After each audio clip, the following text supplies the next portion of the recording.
এবার metal presence কৃষি সংবাদ সুজলা সুফলা।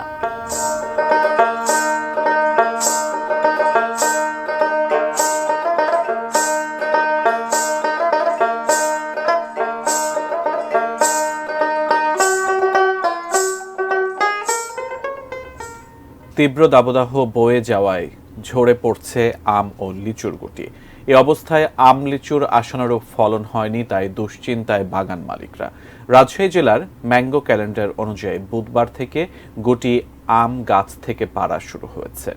এবার 50 টাকা কেজি দরে এই আম বিক্রি হচ্ছে। তবে ক্রেতা ও বিক্রেতারা অপেক্ষায় রয়েছেন গোপালভোগ হিমসাগর জাতের আমের জন্য।